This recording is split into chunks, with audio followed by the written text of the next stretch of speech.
দেখুন, আপনি যদি আমায় জিজ্ঞেস করেন, আমার মনে হয় পশ্চিমবঙ্গ প্রদেশ কংগ্রেসে অধীর চৌধুরী জমানার ইতি ঘটে গেল। এক তো তার সঙ্গে কংগ্রেস হাইকমান্ডের বনিবনা হচ্ছিল না।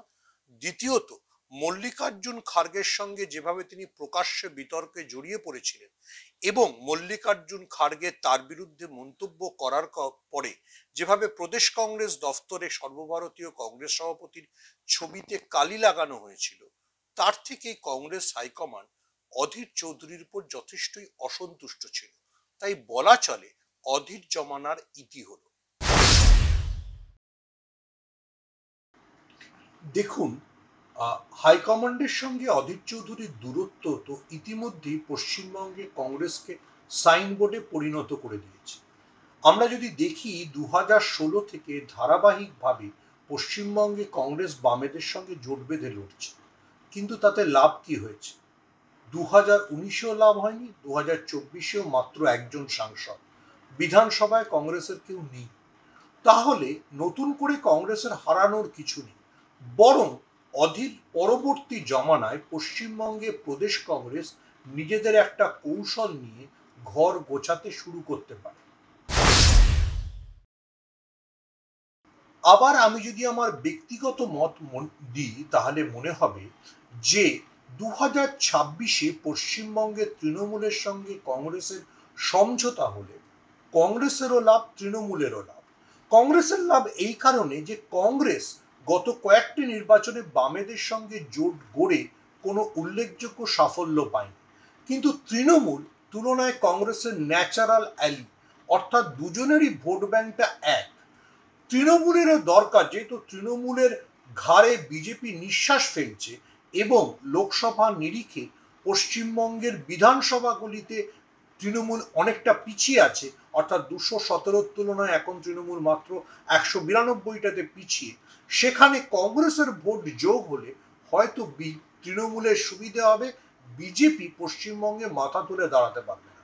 অন্যদিকে কংগ্রেসেরও লাভ হবে, কংগ্রেস তৃণমূলের হাত ধরে আগামী বিধানসভা নির্বাচনে রাজ্য বিধানসভায় নিজেদের প্রতিনিধি পাঠাতে পারবে এবং হতে পারে যে মমতা বন্দ্যোপাধ্যায়ের সঙ্গে সমঝোতা হলে মন্ত্রিসভাতেও কংগ্রেস জায়গা করে নেবে।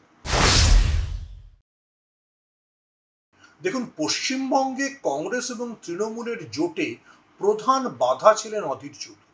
অধীর চৌধুরী মনে করতেন যে পশ্চিমবঙ্গে কংগ্রেসের অস্তিত্ব বেঁচে থাকবে তৃণমূলের বিরোধিতা করে, কিন্তু তার সেই রাজনৈতিক লাইন কংগ্রেসকে সেরকম ডিভিডেন্ড দেয়নি। আমাদের মনে রাখতে হবে, যখন রাহুল গান্ধী তার যাত্রা নিয়ে পশ্চিমবঙ্গে এসেছিলেন, তখনও কংগ্রেস হাইকমান্ড, বিশেষ করে জয়রাম রমেশরা বারবার পশ্চিমবঙ্গের শাসক দলের সঙ্গে যোগাযোগ বাড়ানোর কথা বলেছিলেন, আর সে সময় অধীর চৌধুরী তীব্র বিরোধিতা করে গিয়েছিলেন। ফলে এখন অধীর না থাকলে কংগ্রেস এবং তৃণমূলের কাছাকাছি আসতে অসুবিধা হবে না। দেখুন, রাজ্যে অধীর চৌধুরীর উত্তরসূরি কে হবেন এটা বলাটা খুব কঠিন, কিন্তু এটা ধরে নেওয়া ভালো যে যিনি হবেন তার দায়িত্ব হবে মমতা বন্দ্যোপাধ্যায়ের সাথে সুসম্পর্ক রক্ষা করা, অর্থাৎ পশ্চিমবঙ্গে এমন কোনো পরিস্থিতি তৈরি না করা যাতে সর্বভারতীয় ক্ষেত্রে তৃণমূলের সহযোগিতা কংগ্রেস না পায়। সেক্ষেত্রে অবশ্যই মালদা থেকে নির্বাচিত তরুণ সাংসদ ঈশা খান এগিয়ে আছেন, আরো অনেকের নাম ভাসছে, কিন্তু আমার ধারণা এমন কাউকে প্রদেশ কংগ্রেসের দায়িত্ব দেওয়া হবে যিনি বয়সের তুলনায় নবীন এবং যিনি মমতা বন্দ্যোপাধ্যায়ের সঙ্গে একটা ওয়ার্কিং রিলেশন তৈরি করতে পারবেন।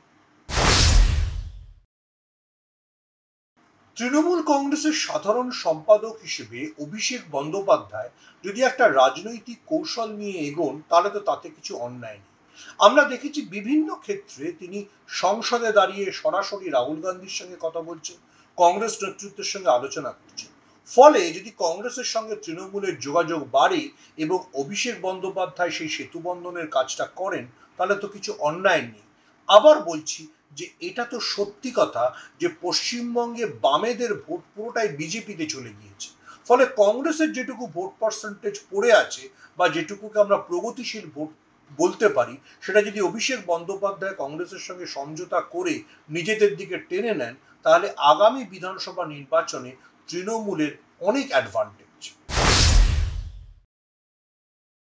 দেখুন, যে কোনো দলের ভিতরে একটা সমীকরণ থাকে এবং সেই সমীকরণে নবীন ভার্সেস প্রবীণ হতেই পারে।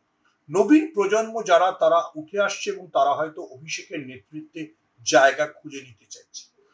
অভিষেক বন্দ্যোপাধ্যায় যদি দলে এবং সর্বভারতীয় রাজনীতিতে নিজের কর্তৃত্ব এবং নিজের রাজনৈতিক গুরুত্ব বাড়াতে কংগ্রেসের দিকে হাত বাড়িয়ে দেন বা কংগ্রেসের সঙ্গে সুসম্পর্ক তৈরি করেন, তাহলে তো অসুবিধের কিছু নেই। আমরা দেখেছি যে তিনি বারবার রাহুল গান্ধীর সঙ্গে সরাসরি কথা বলছেন। রাহুল এবং অভিষেক দুজনেই পরবর্তী প্রজন্মের নেতা, অর্থাৎ সোনিয়া এবং মমতা বন্দ্যোপাধ্যায়ের মধ্যে একসময় যে সুসম্পর্ক ছিল, সেটা যদি আবার রাহুল গান্ধী এবং অভিষেক বন্দ্যোপাধ্যায়ের মধ্যে পুনর্স্থাপিত হয় বা এস্টাবলিশড হয়, তাহলে তো ক্ষতির কিছু নেই।